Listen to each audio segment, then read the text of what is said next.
गुरुर्ब्रह्मा गुरुर्विष्णू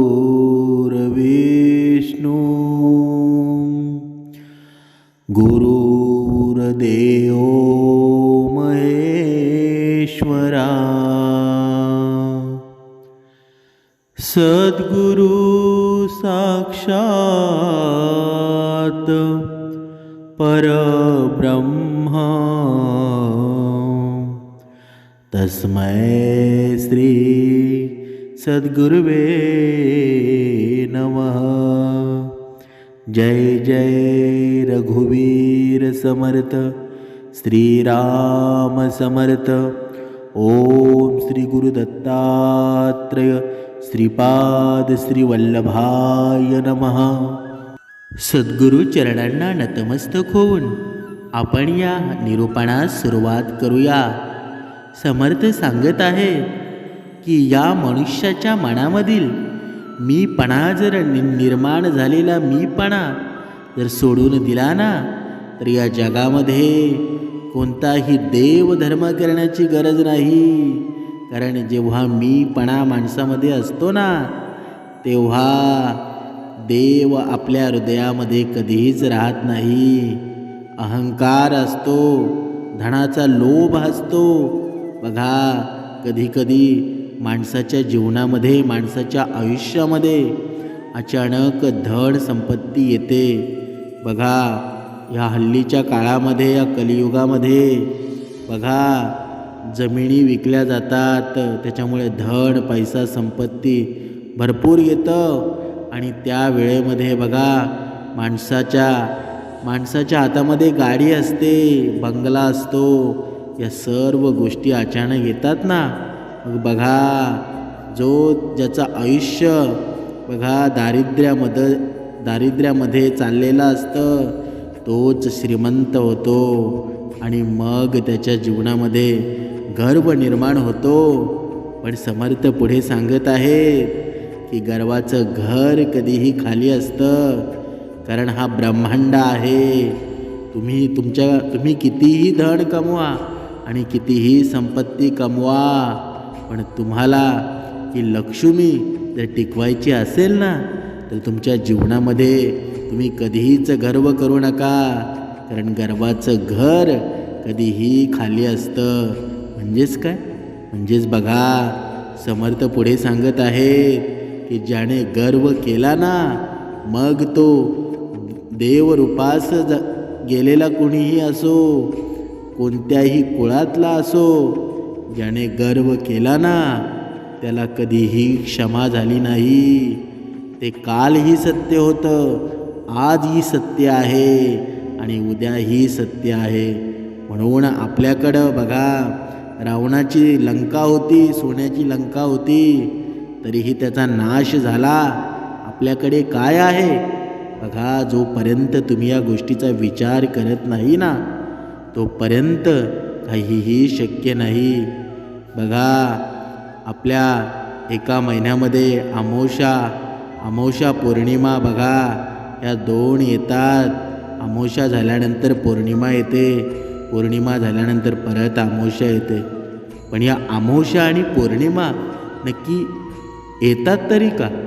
नक्की यांचं नातं काय आहे, हे आपण निरूपणामध्ये आपण पाहणार आहोत।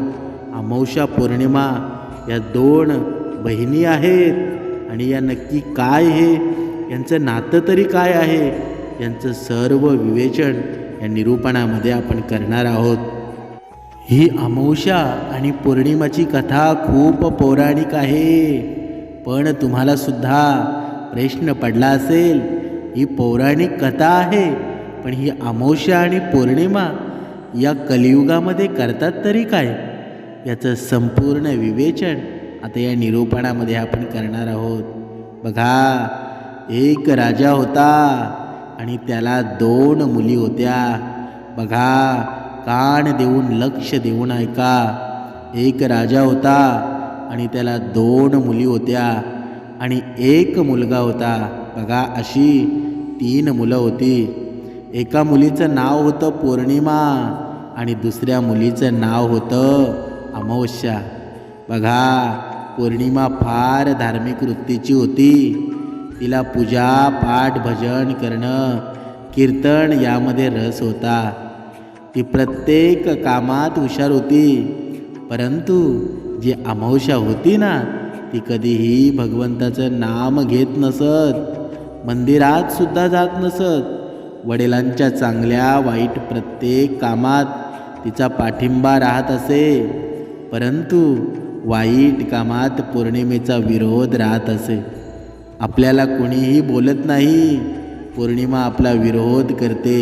या गोष्टीला राजाचा खूप अपमान वाटत असे. म्हणून राजा फक्त अमावस्याचेच लाड करत असे. तिचे सगळे हट्ट पुरवत असे. पौर्णिमेला अमावस्याने वापरलेले जुने कपडे घालावे लागत असे. परंतु तिने कधीही तक्रार केली नाही. बघा, राजाच्या मुलाचे लग्न झालं. घरात नववधू आली. अमावस्या तिलाही नेहमी बघा असं घालून पाडून बोलत असं आणि सारखं दमदाटी करत असं. परंतु पौर्णिमा आपल्या वहिनीला घर कामात मदत करत असत. देवांच्या गोष्टी गाणी सांगत असे. वहिनीला घेऊन मंदिरात जात असे. म्हणून पौर्णिमा वहिनीची तसेच भावाच्या लाडकी होती. एकदा राणीने राजाला सांगितलं, हे राजन, आपल्या मुली आता उपवर झाल्या आहेत. आपण स्थळ शोधायला हवं. पौर्णिमा घरकामात खूप हुशार होती. याशिवाय तिला मंदिरात जाणं, भजन कीर्तन करणं, पूजापाठ करणं खूप आवडायचं.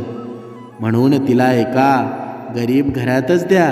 कारण तिला श्रीमंत घरात दिली तर तिचे भिकार चाळे कधी सुटणार नाहीत आणि आपलीच नाचक्की होईल.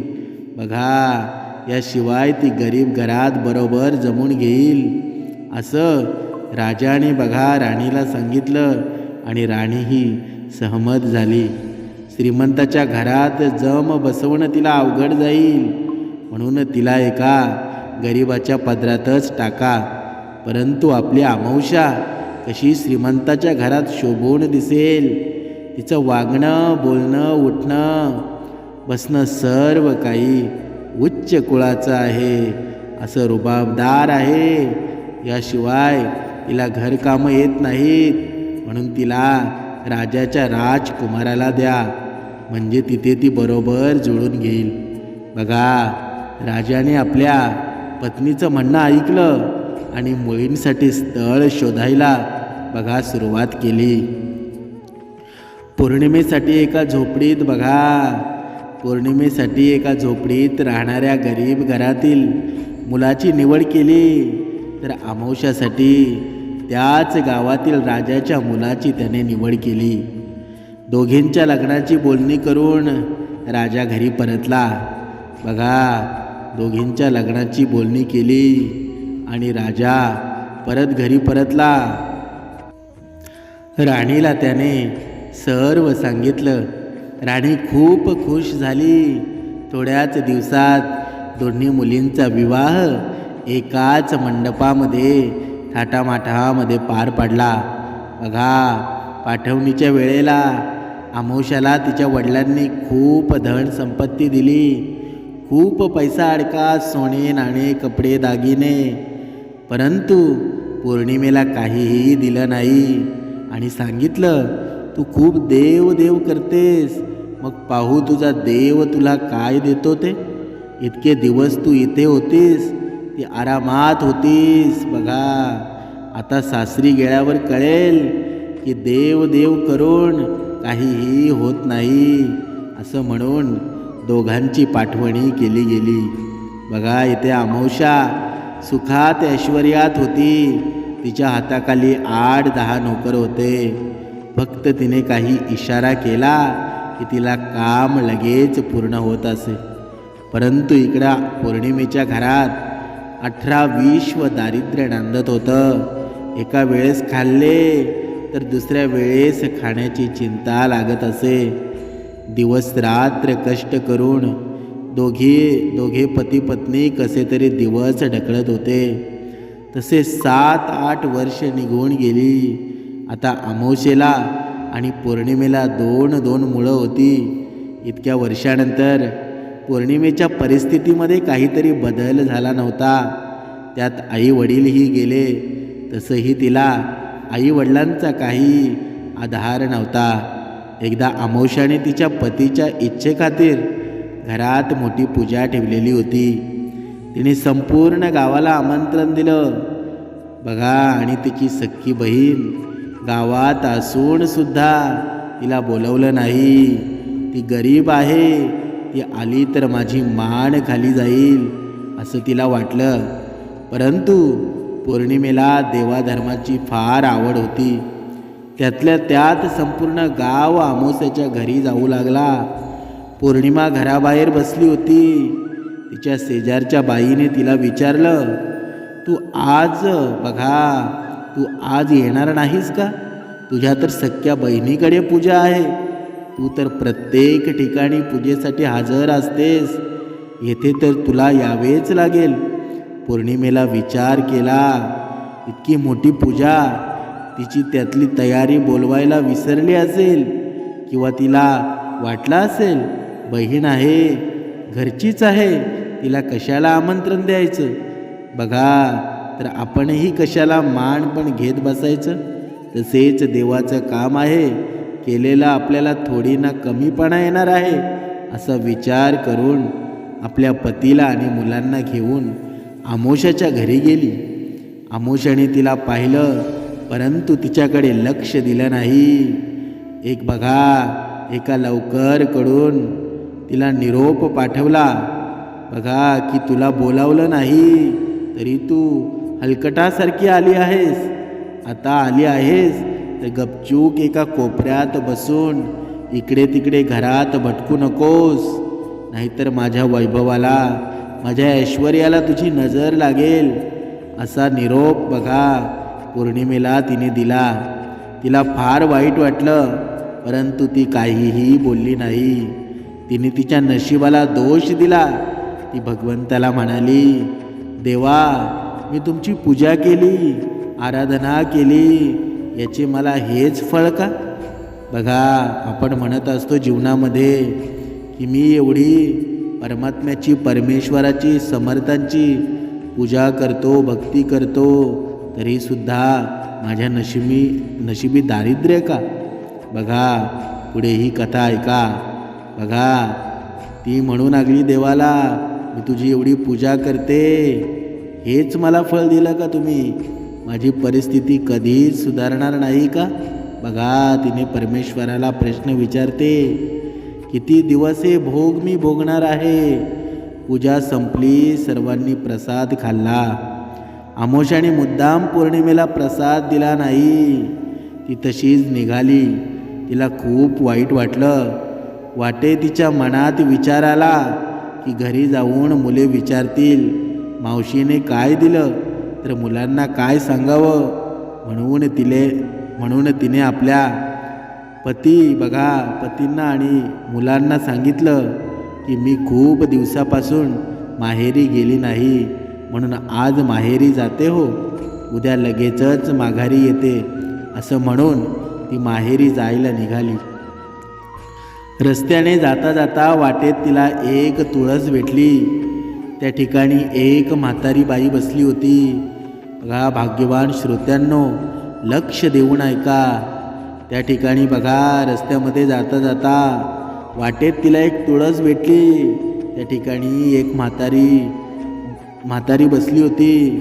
तिने पौर्णिमेला आवाज दिला, अगं पोरी, हे आवाज दिला, पोरी, हे तुळशीचं वृंदावन फार खराब झालं आहे आणि तुळसी वाळत आहे. हे तुळशीचं वृंदावन स्वच्छ करून तुळशीला पाणी घातलं तर फार बरं होईल. माझ्याने आता इतकी उठबस होत नाही, म्हणून तुला सांगते. पौर्णिमेने लगेच संपूर्ण वृंदावन स्वच्छ केलं, धुवून टाकलं आणि तुळशीला पाणी घातलं. आसपासचा सर्व परिसर सुद्धा स्वच्छ केला आणि जाण्यास निघाली. तर म्हातारीने तिला विचारलं, कुठे निघाली? ती म्हणाली, मी माहेरी जात आहे, उद्या लगेच परत येईल. म्हातारीने पौर्णिमाला सांगितलं, ज्या वेळेस तू परत जाशील त्या वेळेस मला भेटून जा. पौर्णिमा हो म्हणाली आणि पुढे निघाली. बघा तर तिला तिथे एक महादेवाचं मंदिर दिसलं. तिथे एक खूप वृद्ध म्हातारा बसला होता. त्या म्हाताऱ्याच्या दाढी मिशी वाढलेल्या होत्या, धोतर फाटलेलं होतं. काठीचा आधार घेऊन तो म्हातारा चालण्याचा प्रयत्न करत होता. पौर्णिमानं पाहिलं आणि तिकडे गेली. तो म्हातारा म्हणाला, पोरी बरं झालं आलीस, मला जरा हे मंदिर झाडायला मदत करशील का? बघा इथे परमेश्वराची लीला असते ना, तिथे साक्षात्कार कसा घडत असतो. परमेश्वर आपली प्रत्येक वेळेला जो भक्ती मार्गामध्ये असतो ना, जो योग्य भक्ती करतो, लक्षात ठेवा सर्वांनी, ज्याची भक्ती योग्य आहे ना त्याची भगवंत दर वेळेला परीक्षा घेत असतो. म्हणून आपल्या जीवनामध्ये दुःख आले ना तरीही ते दुःखाचा असा अवडंबर करत बसू नका, कारण तुम्ही भक्ती करतायत ना ते परमेश्वर वरून सर्व पाहत आहे. बघा तिथे एक म्हातारा भेटला आणि तिला सांगितलं की मला मंदिर झाडायला मदत करशील का, आणि मला आंघोळ करायची आहे, 2 बादल्या पाणीही आणून दे. बघा पौर्णिमाला कामाची सवय होती. तिने झाडू हातात घेतला आणि संपूर्ण मंदिर झाडून पुसून स्वच्छ केलं आणि त्यानंतर विहिरीतून 2 बादल्या पाणी काढून आणलं आणि बाबांना छान आंघोळ घातली. मन मंदिरात गेली. देवांची देव महादेव यांना स्नान घातलं, देवांची पूजा केली आणि जाण्यास निघाली. तेव्हा ते बाबा तिला म्हणाले, पुरी जेव्हा परत येशील ना त्यावेळेस मला भेटूनच जा. तिने हो म्हटलं आणि पुढे निघाली. पुढे तिला एक कालिका देवीचं मंदिर लागलं. तेथेही एक स्त्री बसलेली होती. बघा तिला एक कालिका देवीचं मंदिर लागलं. तिथे एक स्त्री बसलेली होती आणि तिने तिला सांगितलं, झाडावरील फळे तोडण्यास माझी मदत कर. पौर्णिमा तिथे गेली आणि झाडावरची सगळे फळे तोडली आणि खाली पडलेला पाळापाचोला झाडून स्वच्छ केला आणि संपूर्ण परिसर स्वच्छ केला आणि जाण्यास निघाली. तेव्हा ती स्त्री तिला म्हणाली, परत येताना मला भेटून जा. पौर्णिमेने तिलाही हो सांगितलं आणि पुढे निघाली. पुढे एक नदी आडवी आली आणि नदीच्या पलीकडे तिचं माहेर होतं. आता काय करावं असा विचार करत असताना तिला तेथे एक म्हातारी दिसली.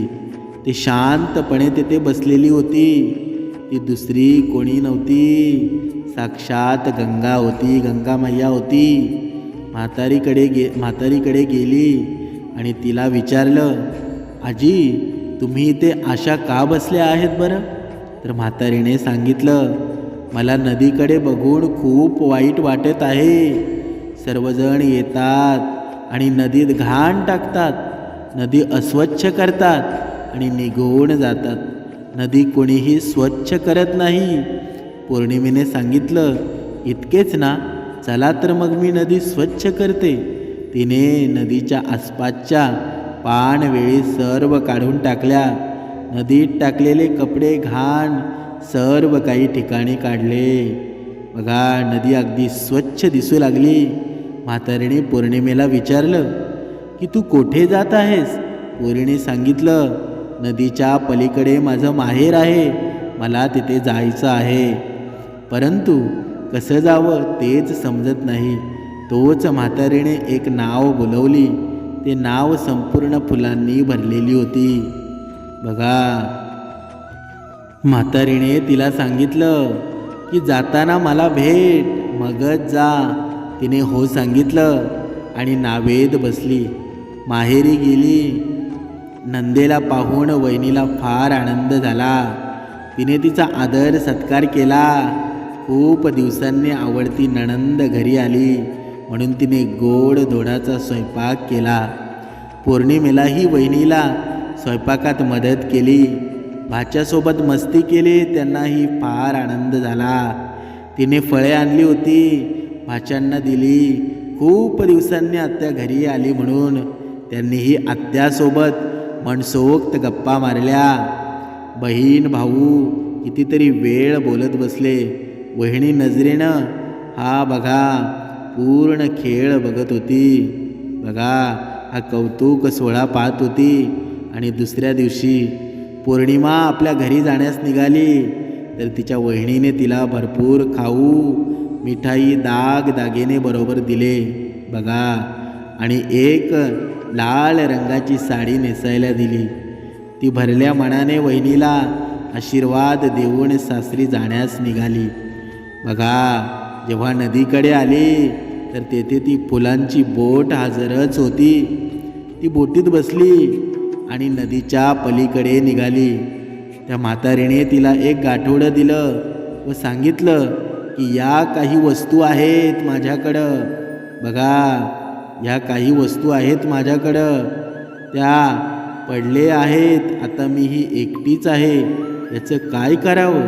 बघा म्हणून तूच घेऊन जा, कारण या वस्तू माझ्याकडे ठेवून मी काय करू. त्या म्हातारीने असं सांगितलं. आणि बघा ते गाठोडं बघा तू घरी गेल्यानंतर ते पूर्ण गाठोडं उघड. आता माझ्यासमोर येते ते गाठोडं उघडू नको. बघा मग ती म्हातारी तिथून निघून गेली. पौर्णिमा पुढे निघाली तर तिला कालिका देवीच्या मंदिराकडे स्त्री दिसली. तिनेही तिला एक गाठोडं दिलं. तिने एक मोठी टोपली घेतली. बघा तिने एक मोठी टोपली घेतली आणि त्यात तीनही गाठोडे ठेवले आणि डोक्यावर घेऊन ती निघाली.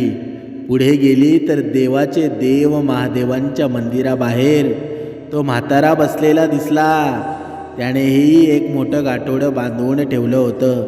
ते गाठोडं तिने टोपलीत ठेवलं आणि पुढे निघाली. पुढे गेल्यावर तुळशी पुढे ती म्हातारी दिसली. तिनेही एक गाठोडं दिलं. बघा अशी 5 गाठोडं घेऊन ती घरी आली. सर्वात आधी तिने माहेरचं गाठोडं उघडलं. त्यात मुलांसाठी खाऊ मिठाई होती. ती मुलांना आणि पतीला दिली. दागिने नवीन कपडेही होते. आता तिने नदीवर असलेल्या आजीबाईंनी दिलेलं गाठोडं उघडलं तर त्यात सर्व उंची वस्त्रे होती. सुंदर सुंदर साड्या होत्या. मोती पवळे हार रत्न होती. खूप खुश झाले. आता तिने दुसरे गाठोडं उघडलं जे कालिका देवीने तिला दिलं होतं. त्यात सर्व सौभाग्याचे अलंकार होते. सुकामेवा होता. आता तिने तिसरं गाठोडं उघडलं जे साक्षात देवादिदेव महादेवांनी तिला दिलं होतं. त्या गाठोड्यात खूप धन संपत्ती पैसा अडका होताच, त्याशिवाय आनंद आणि सुख समाधानी होतं. ते गाठोडं उघडताच सर्वांचं हृदय भरून आलं. बघा सर्वांच्या चेहऱ्यावर ते सुख समाधान पसरलं. आता तिने तुळस मातेने दिलेल्या गाठोडं उघडलं तर त्यात धान्याच्या राशी होत्या ज्या संपतच नव्हत्या. अशा प्रकारे तिच्या घरात खूप संपत्ती पैसा अडका अन्नधान्य आलं. त्यांची परिस्थिती सुधारली. बघा त्यांच्या घरातील धन वाढतच चाललं होतं, ते संपतच नव्हतं. तिनेही एकदा विचार केला की भगवंतांनी मला इतकं धन दिलं, इतकं काही दिलं, मी इतरांच्या घरी पूजेसाठी तर नेहमीच जाते, आपल्याही घरी पूजा करावी यासाठी तिने खूप मोठ्या प्रमाणावर पूजेचे आयोजन केलं. वहिनीला आणि भावालाही बोलवलं, तसंच अमावस्येलाही बोलवलं. अमावस्या आली आणि हे सर्व वैभव पाहून बघा हे सर्व वैभव पाहून तिला आश्चर्य झाला.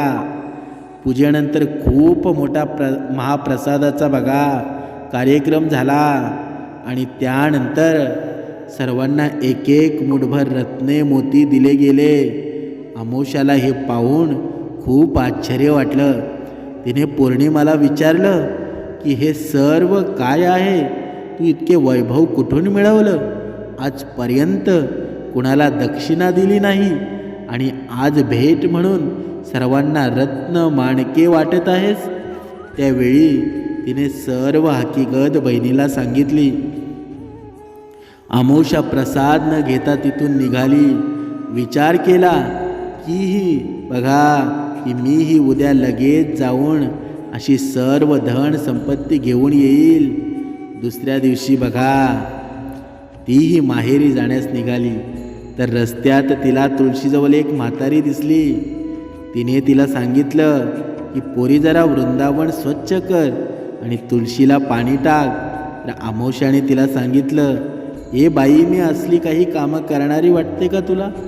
माझे कपडे खराब होतील, मला वेळही नाही. चल जा, तूच कर अशी कामं. म्हणून ती पुढे निघाली. पुढे तिला देवादिदेव महादेवांच्या मंदिराबाहेर एक वृद्ध म्हातारा दिसला. त्यानेही तिला मंदिर परिसर झाडायला सांगितलं. तिने तसंच उलट उत्तर दिलं बघा.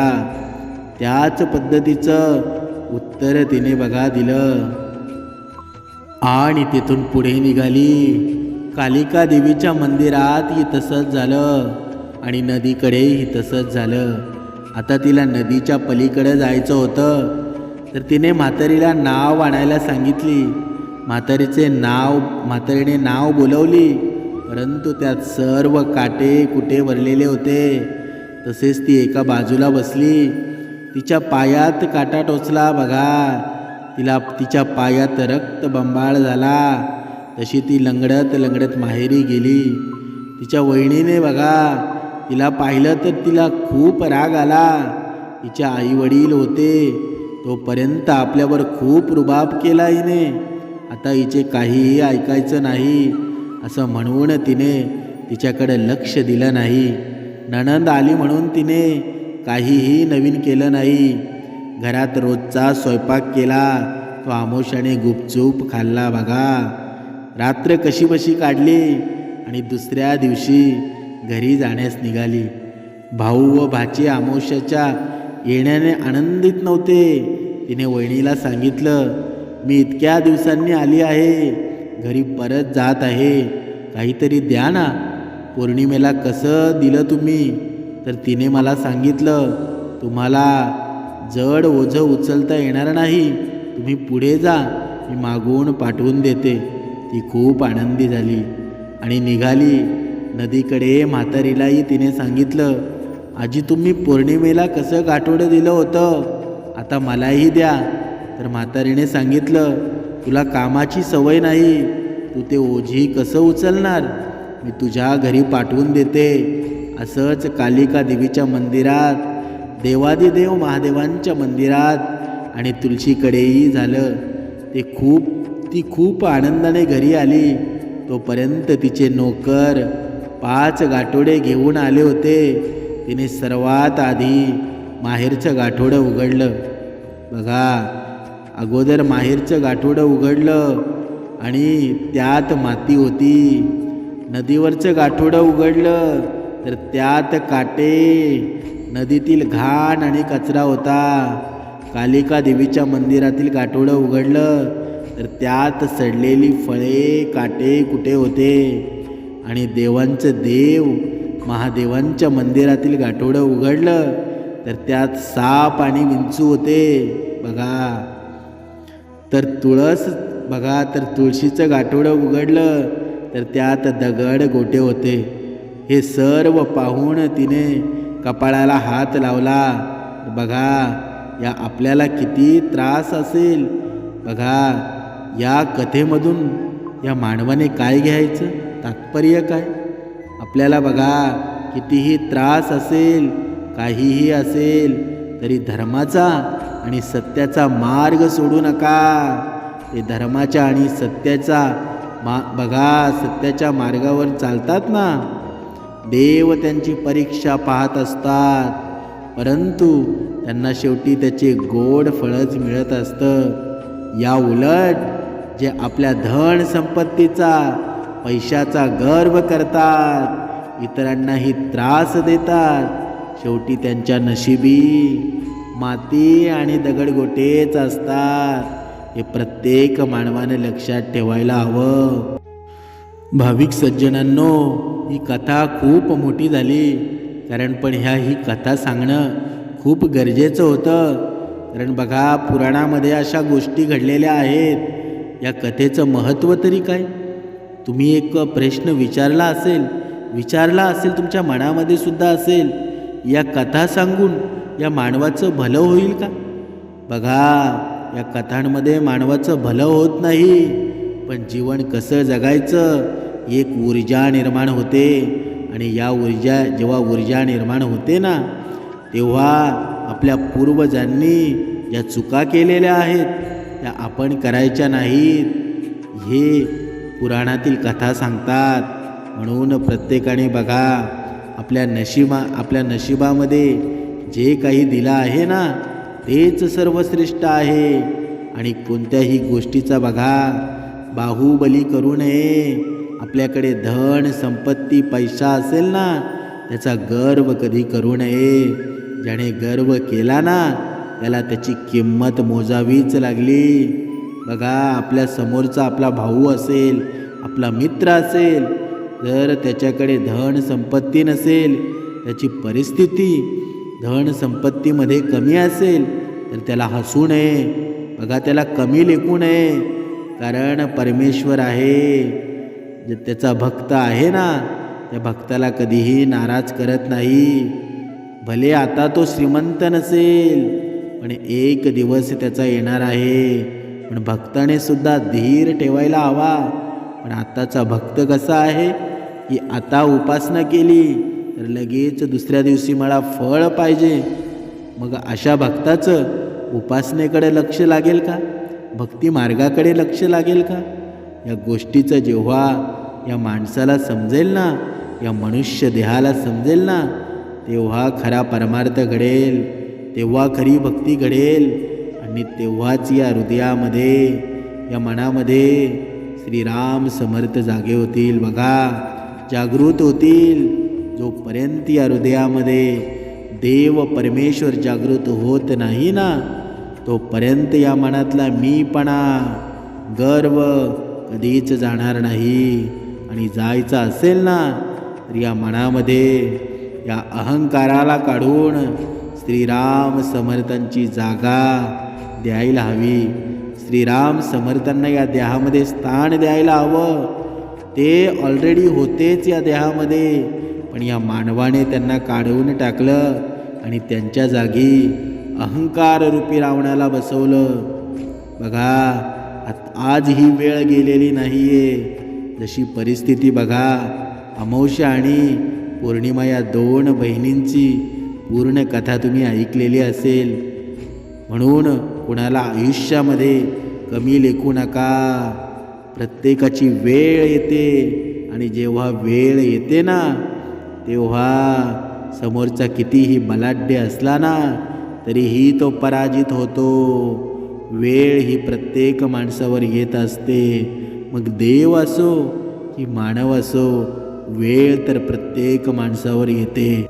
म्हणून समर्थ सांगत आहेत की बघा, आपल्या आयुष्यामध्ये जेव्हा संकट निर्माण होतं, अंधार निर्माण होतो, तेव्हा गर्वहरण माणसाचं झालेलं असतं.